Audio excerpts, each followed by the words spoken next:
G'day guys, welcome to episode 79. Can you believe it? Episode 79 of Ask Jack D. Today I answer 3 questions. The first one is around, do we invest in startups? The answer is yes, I'll talk about that. The second is, what's the next industry to be disrupted by technology? No prizes for guessing my answer to that one. And number 3 is, what is my favorite mantra? Of which I give you my 2 all-time favorite quotes and challenge you to tell me who said the first one.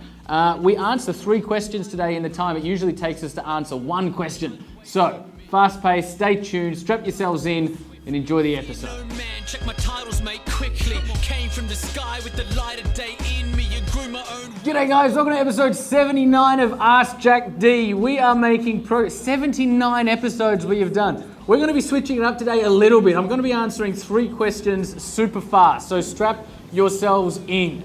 The first question comes from Camille Cannings from Instagram, who asks, Jack, do you personally invest in startups, and how would someone pitch their tech startup idea or business plan to you? Hashtag AskJackD. Camille, we've set up the Entourage Growth Fund, which is an investment fund that invests in upstarts. An upstart is an early stage business. They're already profitable and they're on a growth trajectory. So somewhere around this video will be a link. It'll take you through to an application form where you can apply to chat to us about the Entourage Growth Fund and perhaps us investing capital and experience, and we bring a lot else other than the money when we come into deals. So if that's a conversation you want to have, click on the link somewhere around this video. Really good question. Question number 2 comes from Abby Manu, who says, Jack, what's the next industry to be turned upside down because they're not adjusting business models to changes in technology? Abby Manu, that answer is really easy for me to answer, and the answer is education, right? Education, particularly traditional education, particularly at a higher education level, tertiary level, I reckon is stuck about 20 or 30 years behind from a content standpoint, from a business model standpoint, from an education delivery model standpoint, and definitely from a technology standpoint.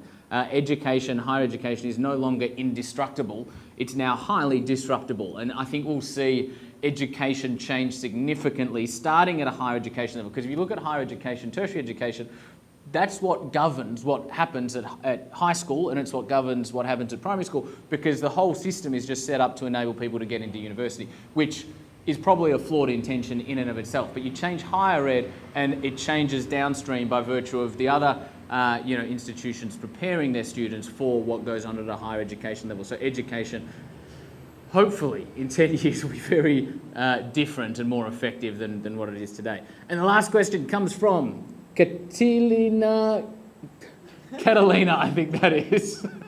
I should look at these before we start rolling. What's your favorite mantra? Catalina, I have 2. The first one is, he who would move the world must first move himself. In the comments below, who said that? No Googling. And the second one is, so I'll give you that one again. He who would move the world must first move himself. The second one is, there is a voice that doesn't use words, listen. And that comes from Rumi, and he's talking about our inner voice, our intuition, our heart, our higher self, our gut, our instinct, whatever you want to call it. It's the sense that we have inside of us that often guides us, but we often ignore it, perhaps because the rationale doesn't back it up. There is a voice that doesn't use words, listen.